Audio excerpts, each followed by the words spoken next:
They laughed at him in a courtroom full of strangers, the kind of laughter that doesn't echo loudly but settles into the air like a quiet verdict already decided.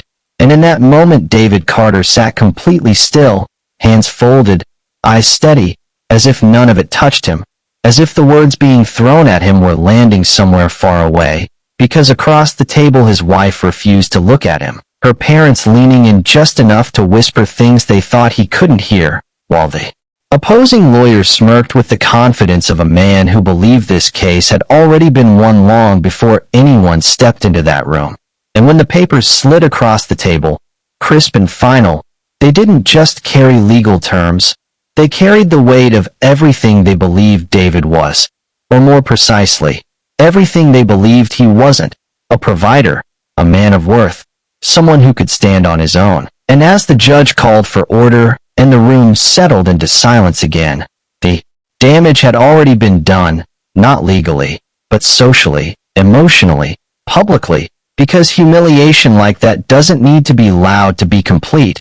It only needs witnesses, and there were plenty that day, watching, judging, quietly agreeing with the narrative being built around a man who refused to defend himself.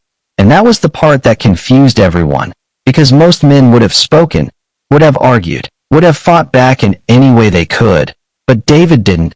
He just sat there, calm in a way that felt almost out of place, as if he knew something no one else in that room did, as if this moment, as painful as it looked, was only temporary, and that silence, that refusal to react, only made the whispers grow louder, because people are uncomfortable when they cannot read you, when they cannot predict your next move. And in that courtroom full of assumptions, David Carter became the easiest man to misunderstand, a man they labeled weak simply because he chose not to interrupt their conclusions. And so they continued, line after line, accusation after accusation, reducing years of marriage into a series of failures that painted him as a man who had brought nothing to the table and would be leaving with even less. And by the time it was over, by the time the final words were spoken and the signatures placed where they needed to be, there was a quiet sense of victory on one side of the room and a quiet acceptance on the other. But what no one realized, what no one even considered for a second, was that this was not the end of David Carter's story. It was the beginning of something they were completely unprepared for, because 72 hours after that hearing, the same people who sat in that room convinced of his insignificance would find themselves facing a reality they could not control, a truth that had been hidden in plain sight, waiting patiently for the exact moment to reveal itself, and the man they dismissed so easily would become the center of a conversation they never wanted to have, not about failure, but about power, not about loss, but about ownership, and not about what he didn't have, but about everything he had been quietly standing on all along. And before we dive deeper, let us know in the comments where you're watching from. We'd love to hear from you. And don't forget to hit that subscribe button so you never miss any of our upcoming videos. Because what happened next was not luck, it was not coincidence, and it certainly wasn't sudden. It was something set in motion years before any of them ever thought to question who David Carter really was. And now the only question that remained, the one no one in that courtroom could answer at the time, was simple: what changed in 72 hours? 72 hours is not a long time, at least not in the way most people measure change. But sometimes it is more than enough for everything to turn, for assumptions to collapse under the weight of truth, and for a man who was once overlooked to become impossible to ignore. And to understand how that happened, you have to start asking the questions no one in that courtroom thought to ask. Because the story they believed was simple, too simple, and stories that seem simple are often the ones hiding the most. So the first question becomes unavoidable. Who was David Carter really? Not the version presented in court, not the quiet man sitting across from accusations he didn't challenge, but the man behind that silence, the one who chose restraint over reaction, because silence like that is rarely empty. It is usually deliberate. And that leads to the second question, one that stayed with anyone who replayed that moment in their mind. Why did he allow himself to be humiliated? Why sit through it? Why let people define you in a way that clearly wasn't true? Because most people fight when they feel cornered, they push back, they defend their name, but David didn't, and that kind of control, that kind of patience, doesn't come from weakness. It comes from knowing something others don't, something that makes the present moment feel less important than what is coming next. And then there is the third question, the one that had no visible answer at the time, but would soon change. Everything, what was hidden in a letter no one had seen, a letter that existed quietly in the background, untouched, waiting, and like most things that are kept out of sight for too long, its significance had only grown over time. And to make sense of all of this, you have to understand the people involved, not just as names, but as forces that shaped the outcome long before the divorce was ever filed. Because David Carter was the kind of man people often underestimate, not because he lacked ability, but because he never felt the need to prove it in obvious ways. He kept to himself, worked steadily, avoided attention, and in a world that rewards noise, that made him easy to overlook, while Emily Carter, his wife, came from a completely different environment, one where presence mattered, where status was not just appreciated but expected, and where appearances often carried more weight than substance. And at the center of that world was the Whitmore family, a name that carried influence, money, and a reputation built over decades. A family that understood power and made sure others understood it too. They were respected, connected, and very used to being in control of the narrative, which made David's quiet nature stand out even more in contrast, not as strength, but as something they could dismiss, something they could eventually use against him. And then there was the one figure no one seemed to fully understand, David's father, a man rarely mentioned, almost absent from conversations, someone whose presence in David's life felt distant at best and non-existent at worst. And yet despite that absence, there was a sense that his story had not been fully told, that there were parts of it missing, parts that didn't quite fit the version everyone had accepted. And so the questions began to stack, each one leading to another. Was the divorce really about money? Or was money simply the easiest way to justify what had already been decided? Why did David never fight back? Was it resignation? Or was it strategy? And perhaps most importantly, what exactly did his father leave behind? Because whatever it was, it had remained hidden long enough to be forgotten, and now, suddenly, it was about to be revealed, and when it was, it would force everyone to reconsider everything they thought they knew about the man they had just watched walk out of that courtroom alone. Long before that courtroom moment, before the quiet judgment and the carefully delivered insults, David Carter lived a life that most people would describe as ordinary. And yet there was something about him that never quite fit into that word, because ordinary people tend to seek attention in small ways. They want to be seen, acknowledged, validated. But David had built a life around the opposite. He grew up in a modest neighborhood where expectations were simple and opportunities were limited, raised without the kind of advantages that opened doors early. And from a young age he learned how to rely on himself in ways that most people don't have to think about. He was intelligent, undeniably so, but not in a way that demanded recognition. He didn't raise his hand just to prove he knew the answer. He didn't compete for attention. He observed, he listened, and when he spoke, it was usually because he had already thought 3 steps ahead. And as he got older, that same pattern followed him into adulthood. He took a steady job in a corporate environment where he performed well enough to be respected, but never pushed himself into the spotlight. The kind of employee managers rely on but rarely celebrate.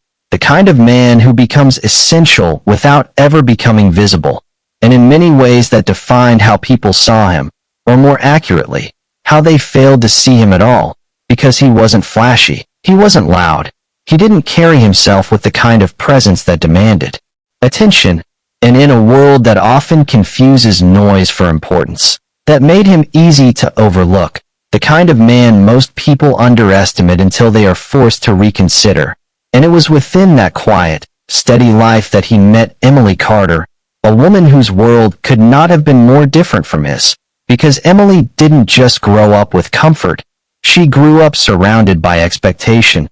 Her family, the Whitmores, were known for their influence, their wealth, and their ability to maintained both with precision. Her father was a businessman who built his reputation on control and discipline, a man who believed respect was something to be earned through dominance, not given freely, and her mother lived in a world shaped by appearances, where perception mattered just as much as reality, if not more, and together they created an environment where status was not just a benefit, it was a requirement, where every relationship, every decision, and every introduction was quietly measured against what it added or took away from the family's standing. And when Emily brought David into that world, the contrast was immediate, even if no one said it out loud at first, because in the beginning, the relationship between David and Emily felt genuine. There was something real in the way they connected, something that didn't seem influenced by background or expectation, and for a while, it worked, or at least it appeared to. But beneath that early connection, small fractures were already forming, subtle moments that hinted at a deeper disconnect, the kind that doesn't break things instantly, but slowly reshapes them over time. And much of that tension came from the Whitmore family, who never openly rejected David, but never fully accepted him either, instead choosing a more controlled approach, one that allowed them to maintain appearances while quietly expressing their disapproval. Comments framed as humor, observations disguised as concern, small remarks that carried just enough weight to be felt, but not enough to be directly challenged. And over time those moments began to accumulate, creating an environment where David was present but never fully included, acknowledged but never truly respected.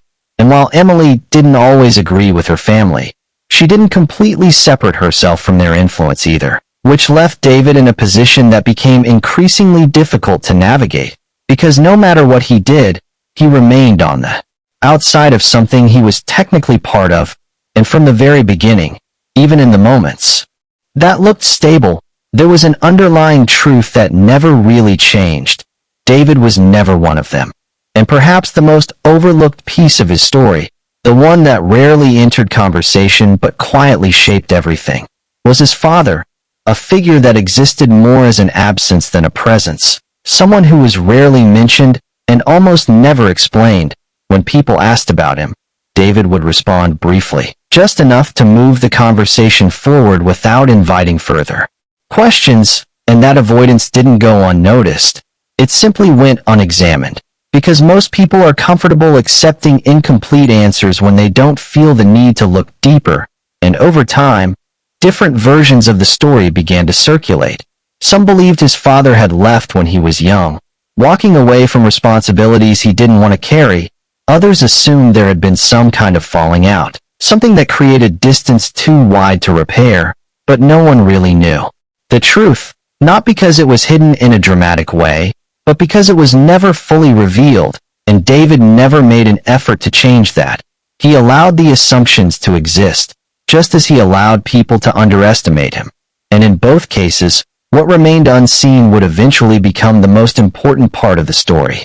As time moved forward, the differences that once felt manageable between David and Emily began to settle into something heavier, something that no longer stayed hidden beneath polite conversations and carefully chosen words, because what starts as subtle tension rarely stays subtle for long. It grows, it repeats, and eventually it becomes impossible to ignore. And in their case, it showed up in the way they spoke to each other, in the way small disagreements turned into patterns, and in the way respect slowly gave way to frustration, because for Emily, the life she had grown up in came with expectations that never really left her, expectations about stability, about image, about what a successful marriage should look like from the outside. And over time she began to measure David against those expectations more often, comparing what he was to what she believed he should be, and those comparisons didn't stay internal. They surfaced in conversations, sometimes directly, sometimes through tone, sometimes through the kind of silence that says more than words ever could. And David, as he always had, responded in the same way he responded to most things, with restraint, with patience, with a willingness to absorb more than he expressed. But patience, when it is not understood, can start to look like passivity, and that is exactly how it was interpreted. not just by Emily, but by her family as well, because the Whitmores had already formed their opinion of him, and now they saw confirmation in every disagreement, every financial conversation, every moment where David chose not to push back, and money, as it often does, became the easiest way to frame the problem, because it is measurable, it is visible, and it gives people a clear argument to stand on. And so the discussions began to shift, less about connection and more about contribution, less about partnership and more about perceived imbalance. And slowly, almost without realizing it, Emily began to align herself more with her parents' perspective, not in a dramatic way, but in small decisions, in the way she defended certain viewpoints, in the way she started to see David through a lens that was not entirely her own. And for David, that shift did not go unnoticed. He saw it, he understood it, but he did not confront it in the way most people would expect. Instead, he continued as he always had, steady, controlled, choosing his moments carefully, even as those moments became fewer and farther between, until eventually, everything reached a point where it could no longer continue as it was, and the turning point came not as a single explosive moment, but as the culmination of everything that had been building beneath the surface, an argument that started like many others but carried a different weight this time. Because this time it did not end with resolution or temporary understanding, it ended with a decision, one that had likely been forming long before it was spoken out loud. And when the word divorce entered the conversation, it did not feel sudden. It felt like the natural conclusion of something that had already been unraveling. And once that decision was made, everything moved quickly, legal processes replacing personal conversations, representation replacing direct communication, and the space between them becoming defined not by emotion, but by strategy. And it was in that environment that the courtroom scene unfolded, the one that would later define how everyone remembered this part of the story, because in that room, the narrative was shaped with precision. The Whitmore family positioned themselves not just as witnesses, but as authority figures on what had gone wrong, and through their lawyers, they presented a version of David that reduced him to a set of limitations, a man who, in their words, had contributed nothing of significance, a man whose financial standing was described as insignificant, a man who had depended more than he had provided. And these were not statements made casually, they were delivered with intention, structured in a way that made them sound less like opinions and more like facts. And as those words filled the room, they carried with them the weight of belief, because when something is said confidently enough, in the right setting, people tend to accept it without question, and all eyes turned to David, waiting for a response, waiting for a denial, waiting for any sign that he would challenge what was being said about him, but it never came. And that was the moment that stayed with everyone, not the accusations themselves, but the silence that followed them, because David did not interrupt, he did not argue, he did not attempt to reshape the narrative being built around him. He simply sat there, hands clenched just enough to reveal tension, but not enough to lose control, his expression steady, his focus unbroken, and in that silence, people saw what they expected to see.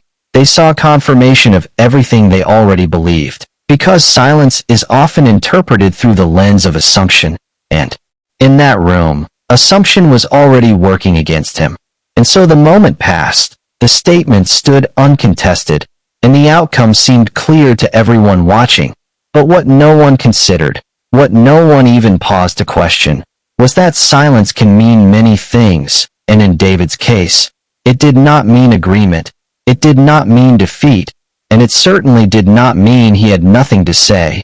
It meant something else entirely, something that had not yet revealed itself, something that would only make sense once the pieces that were still hidden came into view, because what they saw as weakness, what they confidently labeled as failure, was in reality something far more controlled, far more deliberate, and far more consequential than any of them were prepared to understand.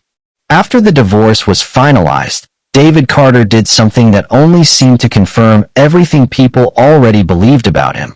He disappeared, not in a dramatic way that invited concern or curiosity, but in a quiet, almost unnoticeable way that made it easy for people to stop thinking about him altogether. He stopped showing up in the places he used to frequent, stopped responding to the few social connections he had maintained, and within a short period of time, it was as if he had stepped out of a life that no longer belonged to him. And for most people watching from the outside, that silence after the storm felt predictable, like the natural outcome of someone who had just lost everything. But what made it unusual was not what he did, it was what he didn't do, because there was no retaliation, no attempt to challenge the narrative that had been built around him, no effort to reclaim his reputation or prove anyone wrong. And in a world where people often react quickly and emotionally when they feel wronged, that absence of reaction created its own kind of mystery, one that most people chose not to examine too closely, because it was easier to accept the version of the story they already understood. And within the Whitmore family, that version settled quickly. They believed they had won, not just legally, but socially. They had reinforced their position, protected their image, and removed what they saw as a weak link from their inner circle, and with that sense of closure came a kind of quiet satisfaction, the kind that doesn't need to be celebrated openly because it feels justified. And Emily, for her part, moved forward in a way that reflected that same mindset. She adjusted quickly, stepping back into a life that felt more aligned with what she had always known, reconnecting with familiar environments, familiar expectations, and distancing herself from the chapter that had just ended. And for a while, everything seemed to settle exactly where everyone expected it to, until small, almost insignificant details began to appear, the kind that don't immediately draw attention but linger just long enough to feel out of place. And it started with a call, one that came without warning, from a number David did not recognize, a voice on the other end identifying themselves not as a friend or acquaintance, but as a representative of a legal firm he had never interacted with before. And the conversation that followed was brief, precise, and strangely formal, because it wasn't about the past, it wasn't about the divorce, it was about something else entirely, something that had been waiting, something that had been set aside under very specific instructions. And as the details were explained, one thing became clear: whatever this was, it was not new. It had been in existence for a long time, untouched, unchanged, and deliberately kept out of reach. And that was the part that shifted everything. Because when something remains hidden for years, it is rarely accidental. It is usually intentional, and the representative made that intention clear, explaining that there was a document, sealed and preserved, one that had not been opened or acted upon since the day it was created, a document that had been waiting for a particular set of conditions to be fulfilled before it could be released, and for reasons that were not immediately explained. Those conditions had now been met, and what made that moment significant was not just the existence of the document, but the timing of it, because it arrived not during the marriage, not during the conflict, but after everything had already ended, as if it had been designed to remain hidden until the exact moment it could have the greatest impact. And when the document was finally delivered, it came with a level of formality that made its importance impossible to ignore, presented carefully, marked clearly, with instructions that left no room for interpretation, to be opened under specific conditions, conditions that had now, finally, been satisfied. And as David stood there, holding something that had existed long before the life he had just walked away from, the weight of what it might contain began to settle in, because whatever was inside that envelope had remained silent through every moment that had just passed, every accusation, every assumption, every judgment. And now, for the first time, it was about to speak, and the only question that remained, the one that would soon reshape everything, was simple. What was in the letter? When David finally opened the letter, there was no dramatic reaction, no visible shift in expression that would signal the weight of what he was reading. And that in itself made the moment feel even more significant, because whatever was written inside was not something that surprised him completely. It was something that confirmed what he had always known but had never spoken about. and as the pages unfolded, the truth about his father began to take shape in a way that no one outside of a very small circle had ever understood, because the man most people assumed had disappeared, the man they believed had walked away or failed in ways that were easier to explain, was none of those things. He was not absent in the way people thought. He was not broke, and he was certainly not irrelevant. He had simply chosen a path that required distance, privacy, and a level of discipline that few people would recognize from the outside. Because while David was building a quiet, modest life, his father had been building something else entirely, something that did not rely on attention or public recognition to grow, a company that started small, but expanded steadily over the years, structured in a way that allowed it to operate without drawing unnecessary focus. And through that approach, he had created an enterprise that was not just successful, but powerful, a company with reach, influence, and financial strength that extended far beyond what anyone connected to David could have imagined.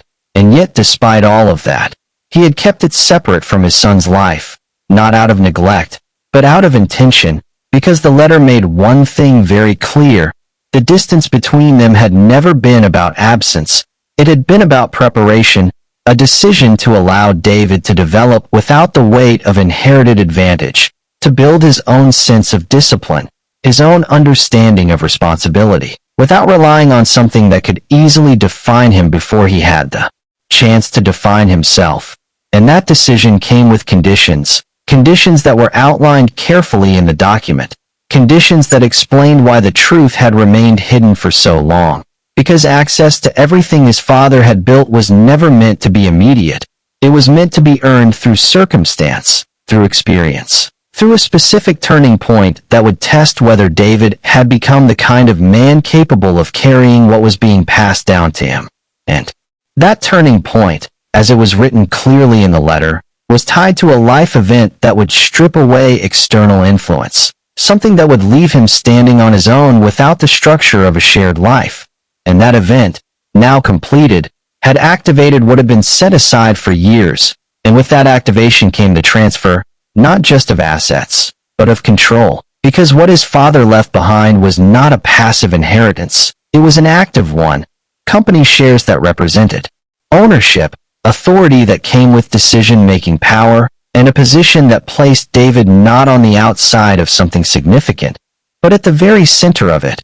And in a matter of moments, everything that had been said about him in that courtroom lost its meaning. Because the man they described as financially insignificant was now the primary figure in an organization that operated on a scale they had never considered, and the shift was not gradual, it was immediate.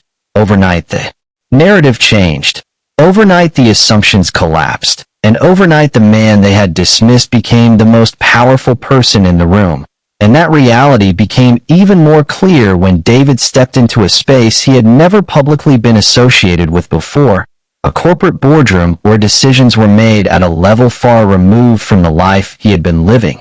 And as he entered, there was no confusion about who he was, no hesitation in how he was received. The executives who had been managing the company stood not out of formality, but out of recognition, because to them, his name carried weight that had existed long before that moment. And as he took his place among them, the contrast between who people thought he was and who he actually was could no longer be ignored. And yet, even with everything that had just been revealed, even with the kind of power that could easily be used to respond to everything he had just experienced, David did not react in the way most people would expect, because instead of moving quickly, instead of using his position to address the past directly, he paused, he considered, and then he made a decision, one that no one outside that room could have predicted. And the moment that decision began to unfold, it became clear that what had happened in the last 72 hours was only the beginning of something much larger, something that would not just change how people saw him, but would change how they understood everything that had come before. And the question that remained was no longer about what he had gained, but about what he was going to do with it. What David chose to do next was the part no one could have predicted, not because the options in front of him were unclear, but because the most obvious path was the one he refused to take. because with the level of control he had just stepped into, retaliation would have been easy, almost expected, the kind of move people would understand without explanation. He could have targeted the Whitmore family directly, used the company's reach to apply pressure in places they depended on, acquired interests connected to their business, and slowly dismantled the foundation they had spent years building. And if he had chosen that route, no one would have questioned it. In fact, many would have justified it, seeing it as a natural response to the way he had been treated. But David didn't move in that direction. He didn't pick up the past and carry it forward. He left it exactly where it was. And instead of reacting to what had been done to him, he focused entirely on what was now in front of him. And that decision changed everything, because rather than using his position to take something away from them, he used it to build something that made their position less significant over time. He stepped into his role fully, not as someone trying to prove a point, but as someone who understood the weight of what he had inherited. He made decisions that expanded the company's reach, strengthened its influence, and brought it into spaces where it could no longer be ignored. And as that growth became visible, it created a different kind of impact, one that didn't rely on confrontation, but on contrast, because the more visible David's success became, the more it exposed the gap between what people believed about him and what was actually true. And that contrast did something more effective than any direct attack could have done. It shifted perception, not just within his immediate circle, but in the broader environment where reputation and influence are constantly being evaluated. And slowly, without any direct action against them, the Whitmore family began to feel that shift, because the same networks that once reinforced their status started to recognize David in a different light. Conversations changed, attention moved, and influence, which they had always controlled so carefully, began to redistribute in ways they could not manage. And it was in that gradual but undeniable shift that realization began to set in, not all at once, but in moments, in conversations, in the quiet understanding that something had changed in a way that could not be reversed. And with that realization came something they had not anticipated, not anger, not immediate resistance, but regret, because when the narrative they had relied on collapsed, it forced them to confront the possibility that they had misjudged him completely, that the man they had dismissed was not lacking. He had simply chosen not to reveal what he had, and that understanding made their earlier confidence feel misplaced. And for Emily, that realization carried a different kind of weight, because her connection to David had been personal, not just influenced by family or expectation. And as she watched the way his life had unfolded after everything ended, the clarity that came with that perspective was difficult to ignore, because it wasn't just about what he had become, it was about what he had always been, and what she had failed to see when it mattered most. And eventually, that realization led to an attempt to reconnect, not in a grand or dramatic way, but in a way that reflected uncertainty, a message, a call, an effort to reopen a conversation that had been closed.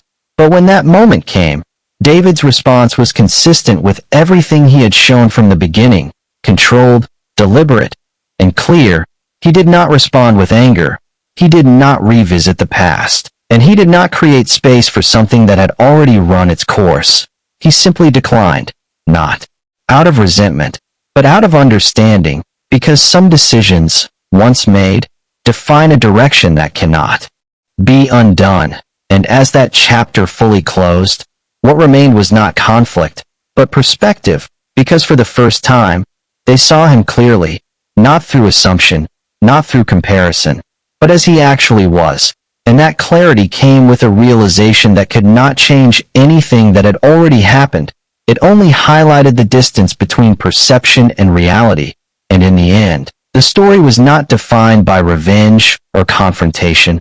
It was defined by something quieter and more enduring. The idea that value does not always present itself in obvious ways, that strength is not always expressed through immediate action, and that patience, when combined with purpose, can reshape outcomes in ways that force people to reconsider everything they thought they understood, because sometimes the quietest man in the room is not the one with the least to offer, but but the one who has the most control over when and how his story is told, and by the time everyone else realizes it, the moment to respond has already passed, leaving only the understanding that what was overlooked was never actually missing.